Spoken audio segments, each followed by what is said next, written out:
예레미야 36장 1절로 8절 그리고 20절로 26절 교독합니다. 유다왕 요시야의 아들 여호야김 제4년에 여호와께로부터 예레미야에게 말씀이 임하니라. 이르시되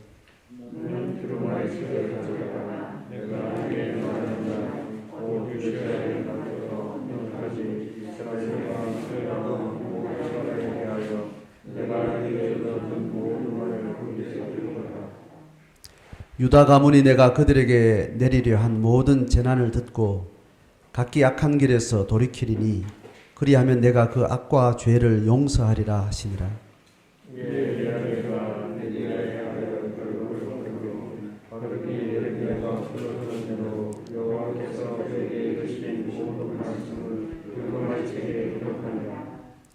예레미야가 바룩에게 명령하여 이르되 나는 붙잡혔으므로 여호와의 집에 들어갈 수 없으니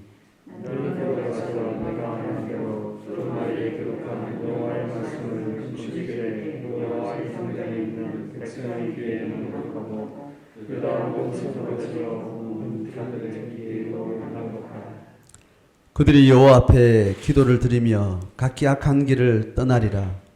여호와께서 이 백성에 대하여 선포하신 노염과 분이 크니라.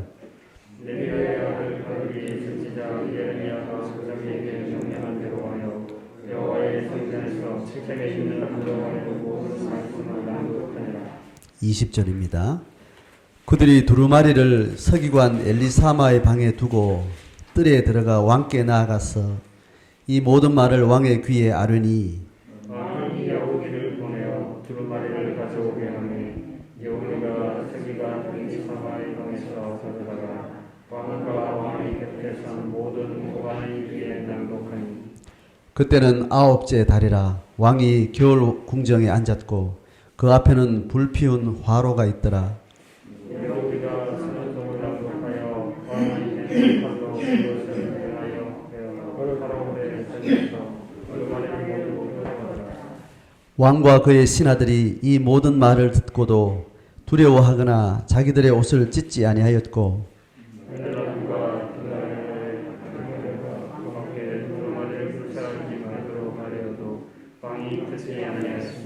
같이 읽습니다. 왕이 왕의 아들 여라무엘과 아스라엘의 아들 스라야와 압디엘의 아들 셀레미아에게 명령하여 서기관 바룩과 선지자 예레미야를 잡으라 하였으나 여호와께서 그들을 숨겼더라. 아멘.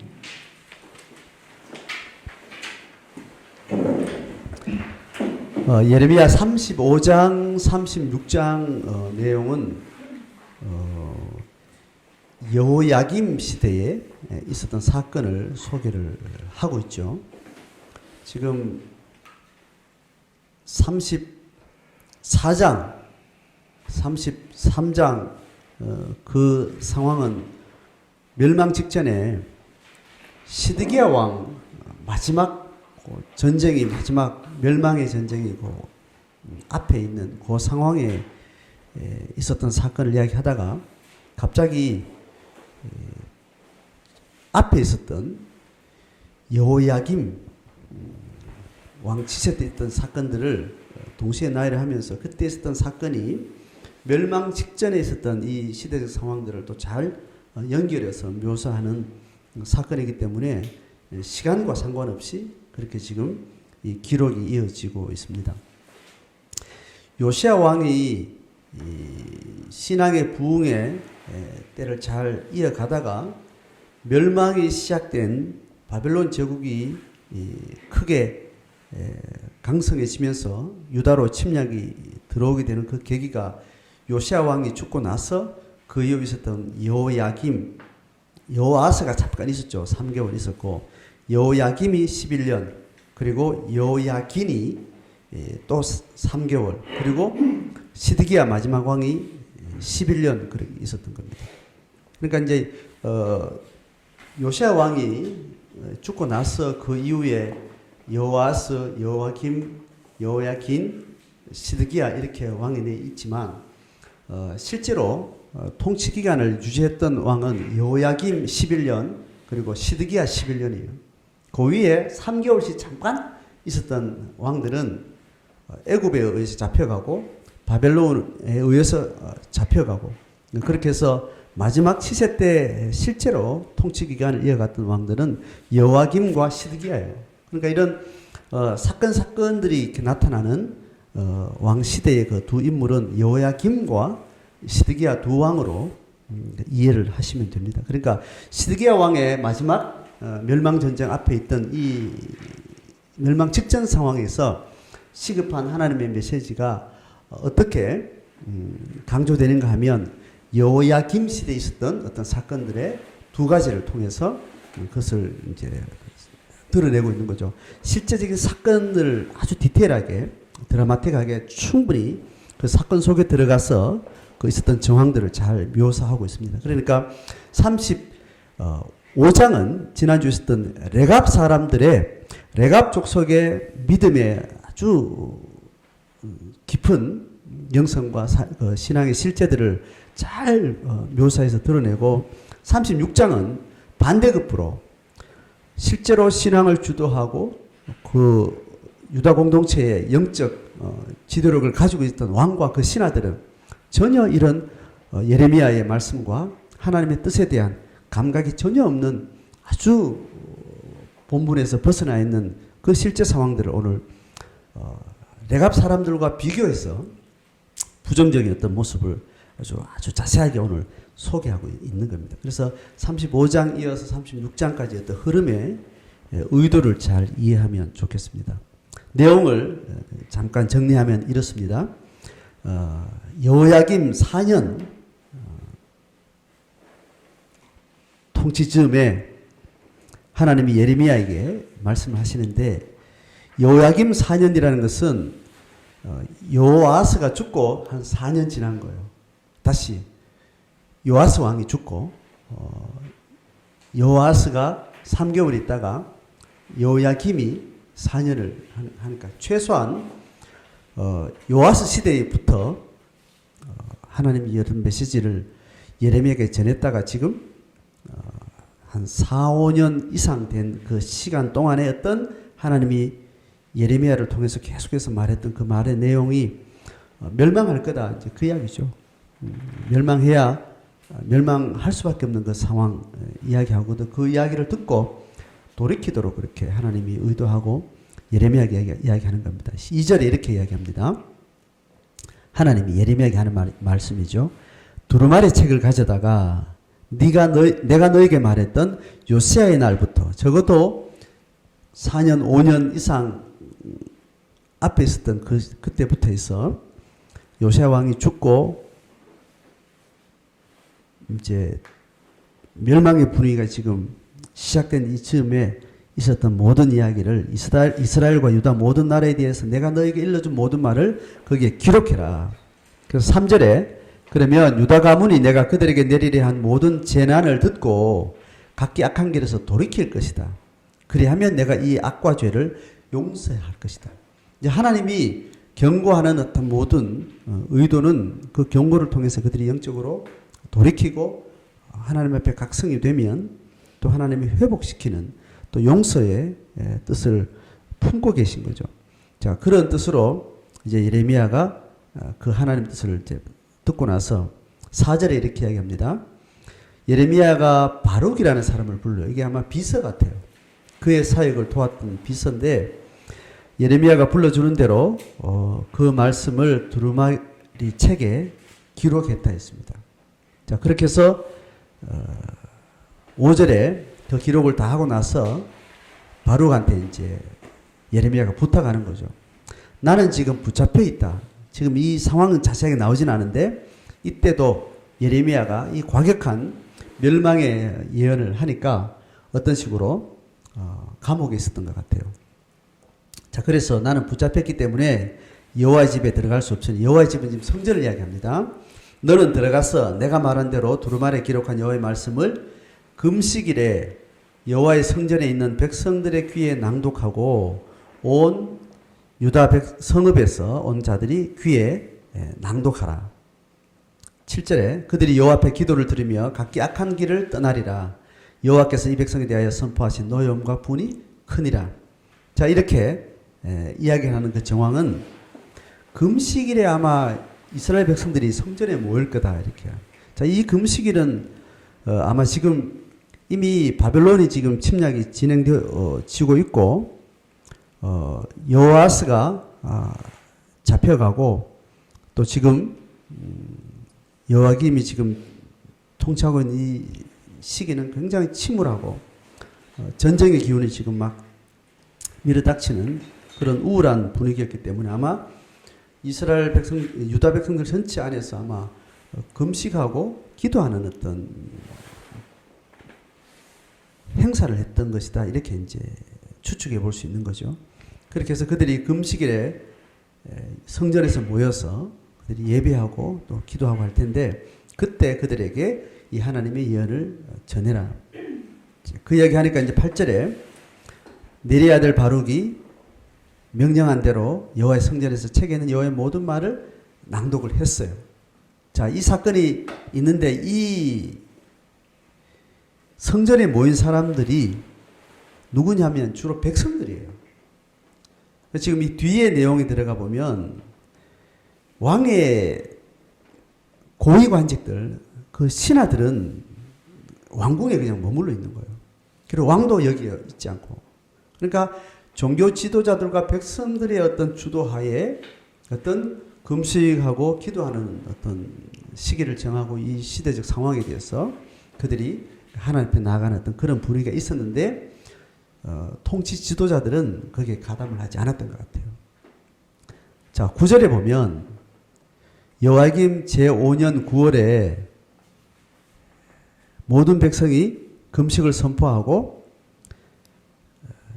바룩이 그 성전에 가서 낭독을 다 이제 했어요. 그게 10절까지 이야기입니다. 거기에 11절에 보면 거마리아의 아들 미가야라는 사람이 그 성전에서 그 이야기를 들은 거예요. 이 사람이 아마 이제 고위관직 같아요. 그래서 12절에 왕궁에 내려갔다 그랬습니다. 그래서 왕궁에 가면 서기관의 방에 들어가니까 모든 고관이 엘리사마, 들라야, 엘라단, 거마리아, 시드기야 뭐 모든 고관, 이 시드기야는 왕 시드기야가 아니고 이제 신하 중에 그 모든 고관이 거기 앉아 있는데 이 미가야가 바룩이 성전에서 백성들에게 그 책을 낭독할 때 들은 말을 전했습니다. 그게 하나님이 심판하실 것이다. 심판을 듣고 하나님 앞에 돌이켜라 이제 그 이야기죠. 자, 그러니까 지금 이 고관들 중에 여우디라는 사람을 이제 바룩에게 직접 보냈어요. 보내가지고 바룩을 초청합니다. 바룩을 데리고 와주고 이런 전말을 다 들어요. 듣는데 예레미야가 이야기했고 그걸 기록했고 나는 이 내용을 성전에서 백성들에게 전했다. 자, 그 이야기를 하니까 19절에 고관들의 반응이 어떠한가 하면 너는 가서 예레미야와 함께 숨어라. 너희가 있을 곳을 사람한테 알리지도 말고 아무도에게도 알리지 말고 너 두 사람이 어디 숨어 있어라. 지금 이런 상황이 되면 왕이 공권력을 동원해서 이 바룩과 예레미야를 핍박하고 또 잡거나 또 그런 일을 할 거라는 걸 이들은 알고 있는 거예요. 자, 그렇게 전하고 나서 그들이 왕한테 이걸 가지고 가요. 그래서 이제 20절부터 읽었던 내용이 이겁니다.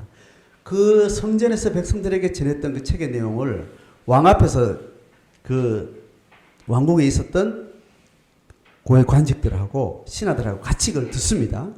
그 이야기가 이제 21절에 왕이 여우디를 보내서 그 두루마리를 가져오라. 여우디가 서기관 엘사의 방에서 거기서 왕과 왕의 곁에서 모든 고관들에게 이제 낭독을 합니다. 자, 그때가 겨울인데 왕 앞에 화로가 있었다 그랬습니다.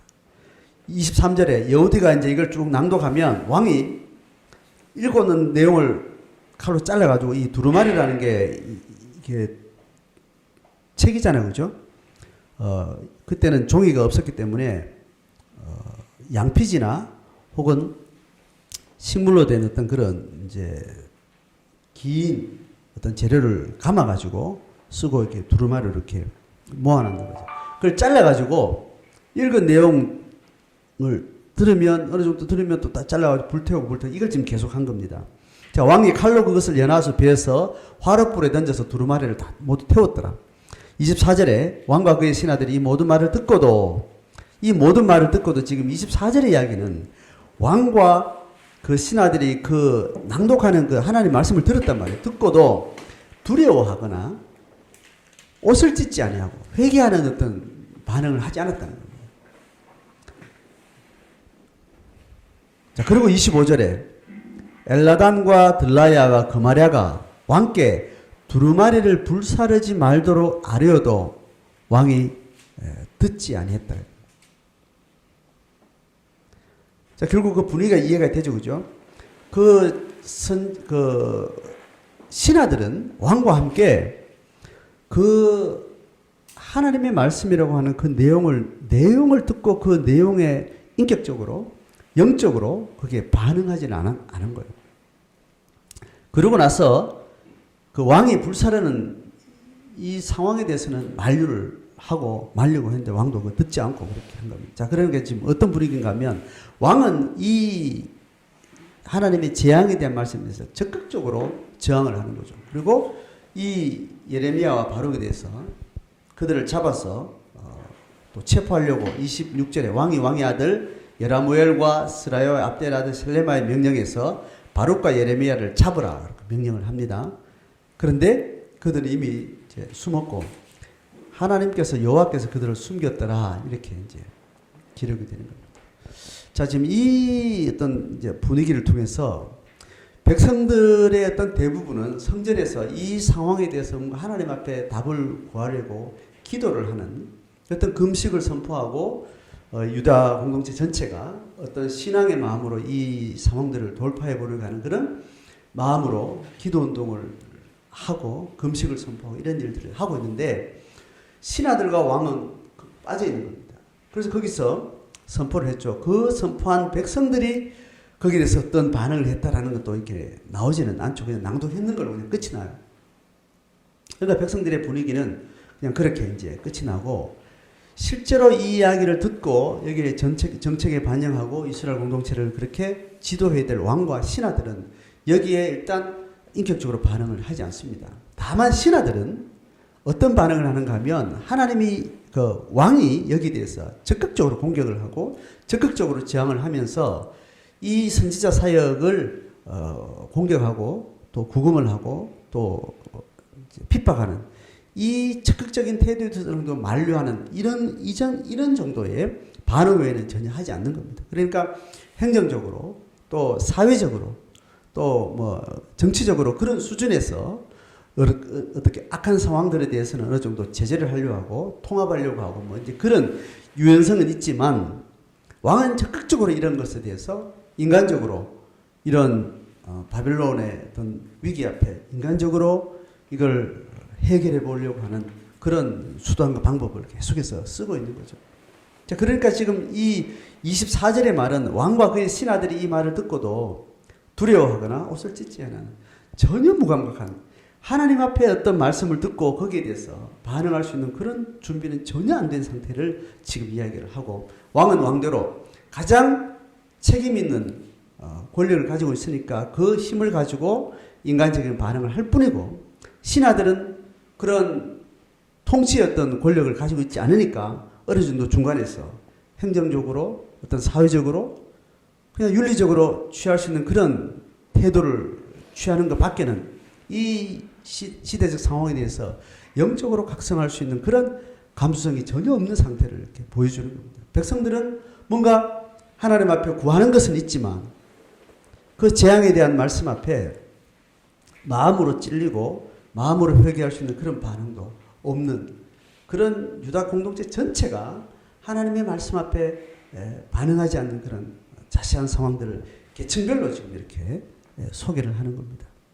자, 이런 사건 상황들이 지나고 나서 27절에 왕이 두루마리와 바룩이 예레미야 입을 통해 기록한 말씀을 불사른 후에 하나님이 예레미야한테 이제 말씀을 하시는 내용의 핵심은 이거예요. 30절에 그러므로 여호와께서 유다의 왕 여호야김에 대하여 이같이 말씀하시니라. 그에게 다윗의 왕위에 앉을 자가 없게 될 것이요 시체는 버림을 당하여 낮에는 더위 낮에는 추위를 당하리라. 또 내가 그와 그의 자손과 신하들을 그들의 죄악으로 말미암아 벌할 것이라. 내가 일찍이 그들과 예루살렘 주민과 유다 사람들에게 그 모든 재난을 내리리라 선포하였으나 그들이 듣지 아니하였느니라. 우리가 잘 아는 대로 결국은 그렇게 지나가게 된 겁니다. 35절 5장 레갑 사람들의 어떤 신앙에 그런 긴 시간 동안 수백 년 동안 유다 공동체 안에 영적으로 흐름이 그렇게 대세를 이루고 흘러가는 동안 그 흐름과 전혀 상관없이 그들이 요나답 자기들의 조상을 통해서 신앙의 어떤 유산을 이어받은 것을 그 레갑 공동체는 그 집안 사람들은 철저하게 대가를 지불하면서 세상의 사회 흐름이 어떻게 가든지 어떤 사업과 어떤 직종과 어떤 문화적인 삶이 흘러가든지 그들이 하나님을 향한 그 신앙의 중심을 잃어버리지 않고 그들의 모든 삶 전체를 전적으로 하나님의 신앙에 초점을 맞춰서 그 신앙을 잘 전수해 왔던 것을 저들이 보게 되는 거죠. 그리고 대다수는 그리고 강력한 권력을 가지고 있고 그 권력은 하나님의 뜻과 하나님의 역사 앞에 지도력을 가지고 위임을 받은 그 대다수의 사람들과 권력을 가진 사람들은 하나님의 뜻하고 전혀 다른 길을 걸어가는 겁니다. 자, 이 35장과 36장을 통해서 구약 시대나 신약 시대나 하나님의 역사가 이루어지는 사건들은 이런 방식이라고 이야기를 하는 거죠. 예수님의 가르침도 절대 다수가 넓은 길로 갈 거다. 소수가 좁은 길로 갈 것이다. 이거는 믿지 않는 사람을 두고 이야기하는 것이 아니라고 제가 매번 강조를 하죠. 믿지 않는 사람은 뭐 넓은 길, 좁은 길 갈 길도 없어요. 그들이 가는 길은 그냥 하나님을 떠난 마지막 때를 그냥 살아가는 겁니다. 지금 여기서 지금 넓은 길, 좁은 길 어떤 방향을 가지고 가는 어떤 방향을 가지고 신앙의 초점을 가지고 있는 자들의 대다수는 넓은 길로 갈 거다. 그런데 소수는 좁은 길로 갈 것이다. 핍박을 받으면서 하나님의 은혜에 정직하게 그들의 길을 가게 될 것이다. 그 이야기를 구약이나 신약이나 모든 하나님의 역사 속에는 그렇게 될 것을 이야기를 하고 있습니다.